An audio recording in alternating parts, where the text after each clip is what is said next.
From San Diego, California, this is a One Extraordinary Marriage Show, where being busy is overdone, romancing is fun, and scheduling sex has taken the guesswork out of wondering when you're going to get some. I'm Tony DeLorenzo, your co-host, along with my beautiful wife, Elisa. From coast to coast and around the world, thank you for joining us. It's time to talk sex, love, and commitment. Give us a call on the Hug Hotline at 858-876-5663. That's 858-876-5663. In today's show, we talk about why you as a man and husband need friends that will encourage, lift you up, and support you through all seasons of life.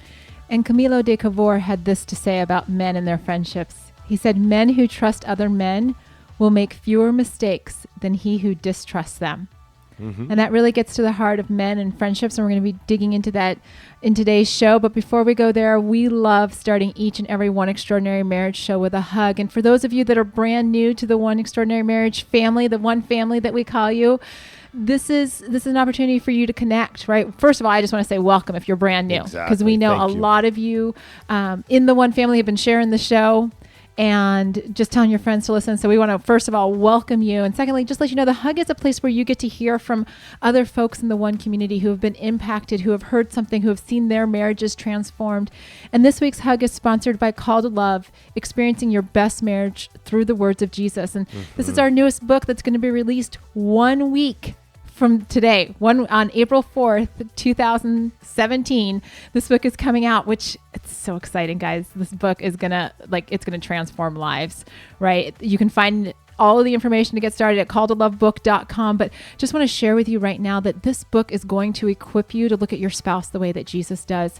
It's going to encourage you to make the time to pray instead of just throwing up those Hail Marys, those, hey, heaven help me, God change my spouse moments. Really transform your relationship into what God intended for your marriage when the two of you became one on your wedding day. So mark your calendars. You got 1 week. Mark your calendars for April 4th because you're not going to want to miss the release of this book. Make sure you've gone to calltolovebook.com to stay in the know on all that's coming with the launch. And for those of you in the One family, we're doing something special for the One Extraordinary Marriage family. We have, do you want to tell them what we're doing? Yeah. So first and foremost, make sure you sign up because you're not going to be able to get this info anywhere else. So sign up. Make sure you go to calltolovebook.com, put in your name, because when this book releases and you buy it on that first day, April 4th, and we'll tell you where to go and where to pick it up, we're actually going to give you guys the free audio version of the book. So that way you guys are listeners. You listen to the One Extraordinary Marriage show. We want to get the book into your hands and your ears. Via your ears. And so make sure you go over there, sign up at calltolovebook.com, and you'll be the first to know and how to get that free audiobook. And guys, I've just wrapped up the audio recording for this. Powerful. It was like, I've written the book and I was still like finding myself in this place every time I was reading a new section. I know, because you're our listeners, that this book is going to have a tremendous amount of impact on your lives. And so this hug actually came to us from a Facebook post that we had. And this was a wife writing about her husband. She said, I prayed for my husband to have a transforming, blessed, spiritual, reviving, soul-quenching weekend at Emerge. And we're going to be talking about what Emerge is here in just a few minutes. And she said, well, my husband called me today as he was leaving to make the drive back home to say that he has never been to anything like it. Nothing can touch it as a comparison. Overwhelmed with a lot to process, but said, you were right. It was worth the trip. You can't walk away from something like this the same. I didn't even know something like this could exist. Totally going again next year. I'm going to take our 17-year-old son too. Thank you, Tony, and thank you both for spreading the love, for inviting us through the podcast. I had prayed that morning months ago for something that could bless my husband. Prayed for the right podcast that same morning, and it turned out to be such a blessing. God works in incredible ways. So amazing. And what she's referring to there in that message, I should refer to it, it's called Emerge. It's a men's conference here in San Diego that literally, as we're recording this, Tony has just come back from. And it was, over 1,000 men? Yes. Right around 1,000 men there at this conference held in San Diego. So for those of you listening, mark your calendars for March of 2018. We're going to be there again. And I'd love for you to be out there on my team, so just put it down there. You can even go to, I think it's emergeconference.com and you'll be able to see the recap video there, get the dates for next year, put it down. We're going to be talking more about why you as a husband, why you as a man need friends in your life, men that can lift you up, right? Men that can encourage you. And what happens at Emerge is something that you can take. Doesn't mean you got to wait till Emerge, because we're going to give you some tips and what you can do right now, ways you can take action now. Right. So you're already ready when we get there next year. And, you know, it was interesting to get that Facebook message, and then also to really see the journey that Tony's been on.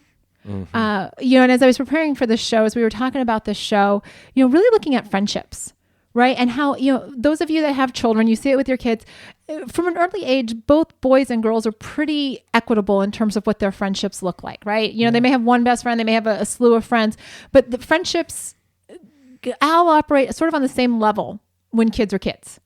And then the research is really interesting. As I was digging into preparing for the show, found that in those middle teenage years, so like 15, 16, 17-ish, there's a lot of research that supports the fact that boys' relationships really start to change. Going from, you know, we can share anything, you know, we're talking about life, we're talking about, you know, gripes, whatever it is, getting a little bit deeper to getting to this point where the relationships actually start to move into a more, for lack of a better word, superficial level. Okay. And a lot of the research was saying that this is attributed to the fact that boys start to receive this message that, you know, don't be all touchy-feely, don't share your emotions, you know, grow up, be a man, be a man, be a man, be a man. That are being filled. And so then, you know, these boys move up into adulthood and they don't have that same friendship base on the same level that you see a lot of women do. You know, women get together with their friends and what do? I mean, we're commiserating with each other. We're, you know, I mean, you know, talking about everything from, you know, what's going on with our bodies to, you know, what's going on with our men. And like, we talk. Yeah, we don't. About everything. Guys Not don't do about that. that stuff. Guys don't do that kind of stuff. And what's playing out is that there are a lot of men who are feeling very, very isolated. Right. They may look, I mean, you may see them on social media, you know, I'm out with my friends or, you know, whatever, out with the guys, but there's this gap that's happening for men where they don't have the emotional support, the emotional network that they need. And so where's that gap playing out? And where is that impacting? It's impacting the marriages. Right? Because you have these men who, God bless them, they're spending all this time with their wives. But here's the thing. And wives, I'm going to speak to you directly here for just a second. You cannot be everything for your husband. Simply can't. He's a man and you're a woman. He's not going to tell you everything. Tony and I were out with friends last night talking about businesses and stuff like that. And I know this, so it wasn't a surprise.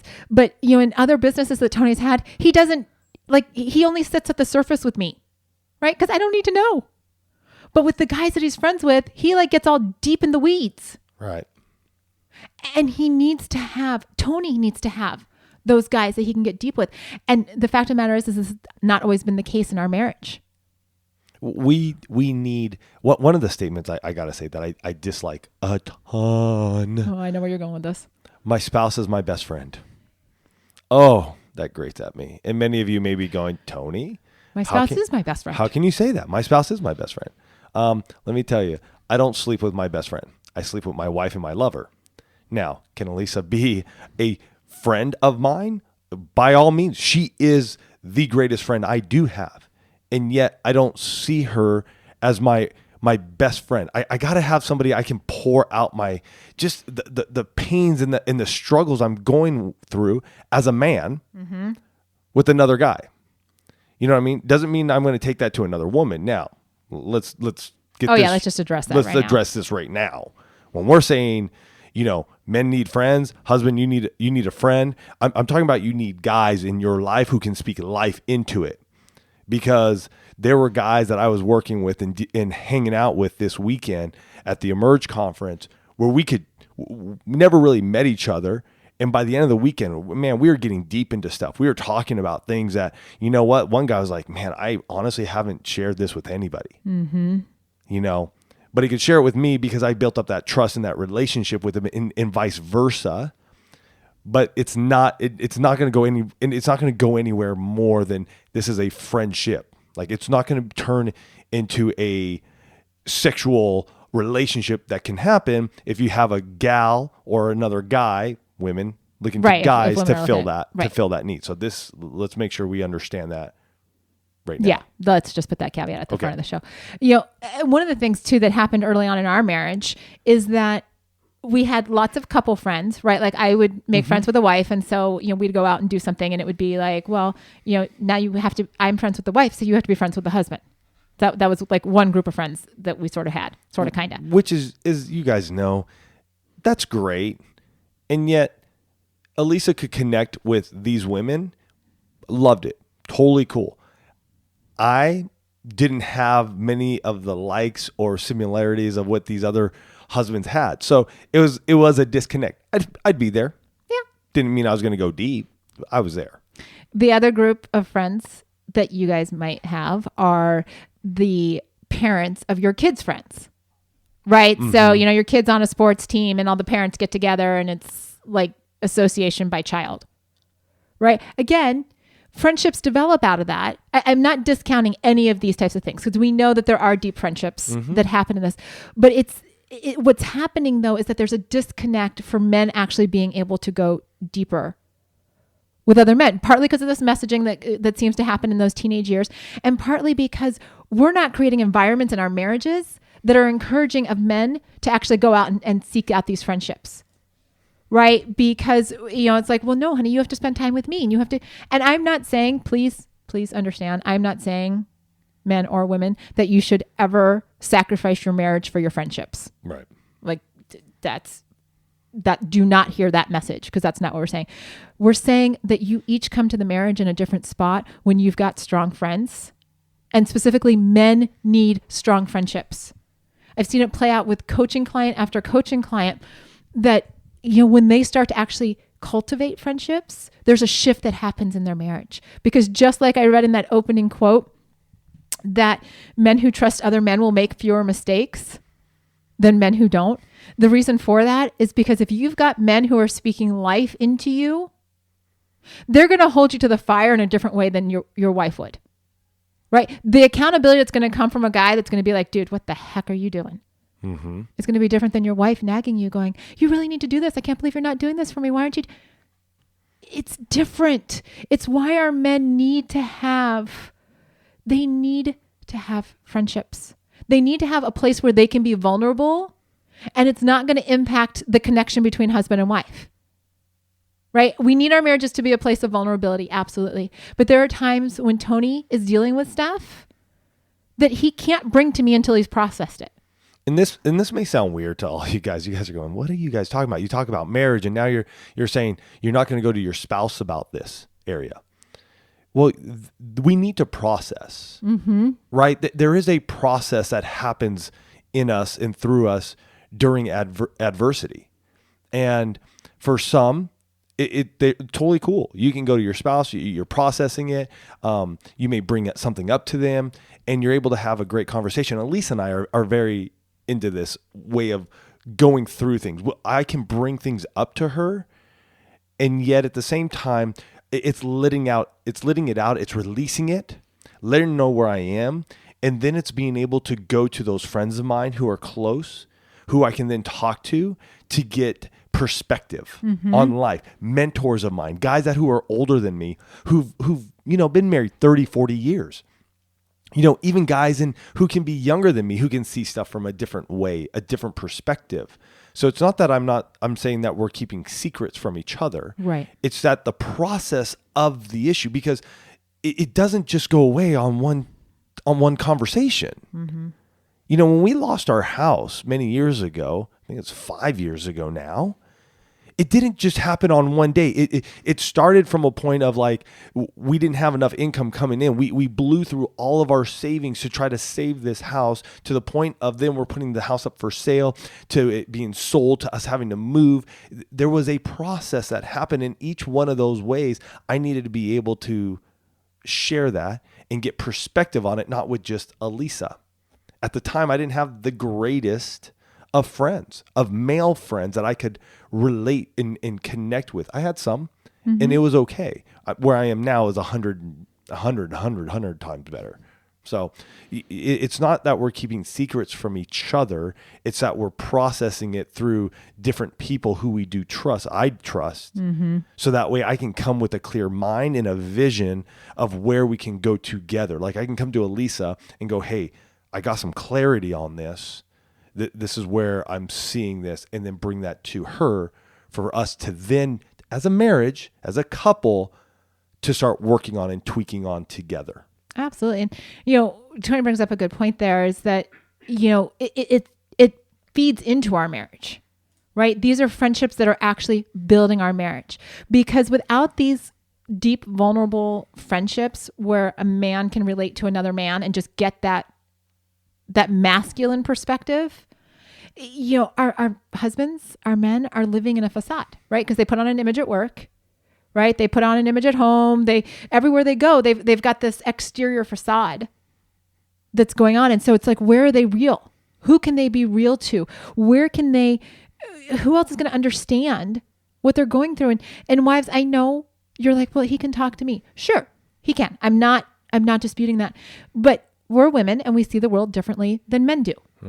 And so sometimes our men, husbands, sometimes you need to just get a male perspective on this, because I will tell you, sometimes I'm a little emotional when Tony brings me stuff.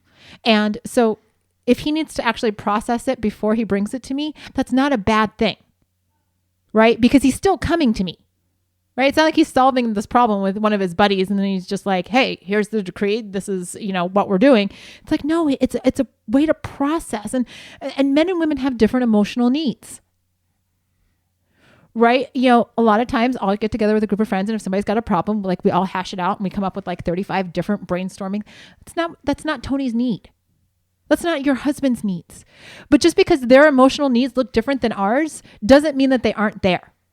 Doesn't mean that they don't need the friendships. And Tony, one of the things that you brought up a few seconds ago, which I just thought we need to actually camp on a little bit, is the fact that you need friends who are in that mentoring role, and you need friends that you are mentoring. Right? And that is, if we could actually just wrap our head around that, not all your friends have to be at the same level, right? If you need to have friends who are stretching you, especially as husbands and wives. This goes for you too, but we're camping out on husbands today. Men, you need men in your life who are going to stretch you to be a stronger husband, who are going to demonstrate to you what that looks like to love your wife for 20, 30 years. What that looks like to go through adversity and make the commitment that you're sticking around in this marriage. Right? And you need to be that example for guys that are like newlyweds.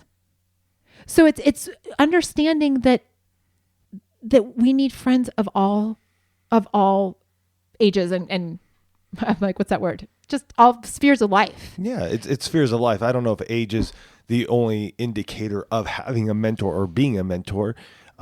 It could be from experience. Sure. Right? That's actually better than I think that's there are going to be time when age does matter, and there are times when it doesn't. Experience matters more. You can have a guy who's younger than me who has more experience in a certain area who could mentor me.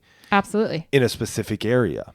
Probably wouldn't be wise to have a younger guy who's 2 years married mentoring me on my marriage, because that's a different perspective, right? Right. I mean, and again, but I could find probably a 28-year-old who is just cut and ripped in fitness, and I'm like, what are you doing? I can learn from him, and he could be my mentor, so I can get physically fit. And one of the things I do want to say about men, your friends, these need to be guys, like when you're seeking friends, and we're going to talk about some specific strategies to cultivate friendships here in a minute, but you need friends who are going to be supportive of your marriage. Right. Always. These are not the guys that are like, hey, let's go to the strip club. Wrong friends. No. Wrong friends. Like, let me just be really clear there, because that's not supportive of your marriage. That's not speaking life into you. So you want that. Go ahead. No, and I was going to say, we were out last night with some good friends of ours, as Elisa spoke about, and they asked us, they're like, what are the tips that, what are 4 or 5 tips you guys can give us that you have seen that have changed your life? Mm-hmm. Because we see that in you guys. Like, your life has shifted. And the number one, we told them, are the people you hang out with matter. Right. You know, That's guys, and I'm going to be serious here and honest. But if your friends are idiots, if you're hanging out with idiots that are doing dumb things, guess what? You're the fifth. I'm sorry, man. Stop hanging out with them. I don't care if it was the dude you hung out with since you were 3 years old. If he's doing dumb things and putting you in places that are going to put you in a place that's going to hamper or hinder your marriage and your growth, then you got to put some guardrails around that. Mm-hmm. You do. And I've been there. You guys, when I was in college, the friends I hung out with were not good.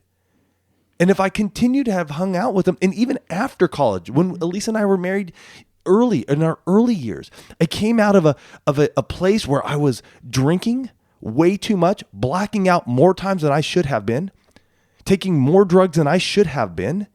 And that led into those early years of our marriage and being around people like that. And I had to cut it off. I had to put guardrails around our marriage because I was no better than the guys I was hanging out with. Mm-hmm. And over the last few years, that's been a goal of mine, is to hang out with men that are just going after life, that I can look up to, that will call me out when I'm being dumb. And it's okay. And sometimes we're so afraid to let go of those that are hindering us and pulling us down than looking at the vision of what God has for us. That's good. And we got to let go. We got to break the chains. So we want to, because a lot of you listening to this, I know are saying things like, well, how do I do this? You know, and so we want to share some specific actions that both husbands and wives can take this week to start growing those friendships, right? But don't forget, we're 1 week away from Called to Love. Yes. Experiencing your best marriage through the words of Jesus. Go to calledtolovebook.com, get signed up on that list, because all of you listeners, you're going to want to get the audiobook when you make your purchase on that first day. So just don't miss out. So guys, I want to start with you on what you can do, right? First, you need to take a look, like Tony was just saying, you need to take a look at the quality of the friendships that you have right now. You need to look and say, who's building me up? Who is a safe place for me to be real? Then you need to, and this one's a little scary, you need to start looking for opportunities to connect, and you need to take action on that.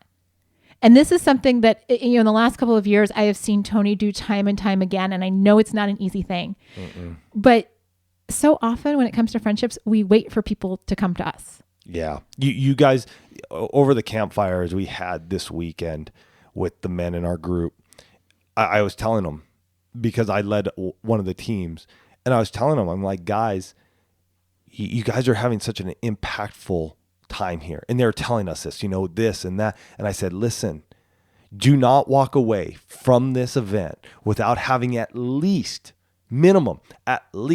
3 phone numbers and guys' names, because those are the guys that you're going to reach out to afterwards. But here's the thing. You have to reach out to them. You cannot expect them to reach out to you. There were times, guys, and I'm going to share this here, that I would honestly, and I want to get back into doing this myself. For weeks, I would text friends, people that I just love in my community, guys that I know that I'm pouring into and who could be pouring into me. I would honestly just text them once a week and pray over them, not ever expecting anything to come back in return, ever. Some of those guys now are some of my dearest friends. These are guys that I can go to. But it was because I was willing to text guys and say, hey, man, what's going on? Or, hey, how are you doing? Or, hey, man, I'm praying for you right now. I know you said you're going through a difficult time. I'm letting you know. And I put out a prayer for them. So you need to be able to step out a little bit instead of sitting back waiting for everybody to come to you. I used to be that way. And guess what? Not a lot of people would be coming. Right. You know, it just doesn't happen that way. Because everybody's waiting. Yeah, because everybody's just waiting. So when you take that step forward, you're like, hey, let's do this. Let's do this. Let's do this. And a way to connect may be for you to sit down and go, you know what? I'm going to start a small group. I'm going to start a Bible study. I have a friend of mine right now. He just started a Bible study. Never has done one before. And he invited 5 guys. He had a book. He pulled it out. He's like, oh, man, I just feel like this is one of those books. And this guy, an amazing man, I love him. even he had apprehension. And this is a guy who has run multi-million dollar companies. You would look at him and just go, what are you worried about asking somebody to be in your group, your small group? But even he had apprehension. So you're always going to have that, and yet you could just step forward. A book I'm going to just share for you guys if you want to do something like that is Maximize Manhood. It's an amazing book. It's something I want to be doing with some of the men I know. And I'll put a link here in the show notes for you. So, and with that, guys, I want to tell you, and women, you need to understand this too, that men's friendships look different than women, right? They're not necessarily sitting down, they're not going and getting their pedicures and, doing whatever.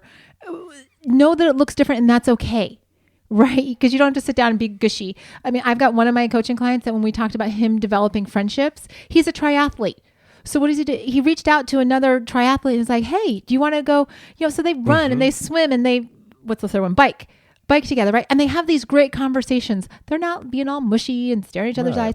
They're just getting real, being physical at the same time. And that may be, like, I know as a wife, Tony has gone on so many hikes with guys, like, hey, let's just go hike here at Iron Mountain. Let's go hike here. Let's go.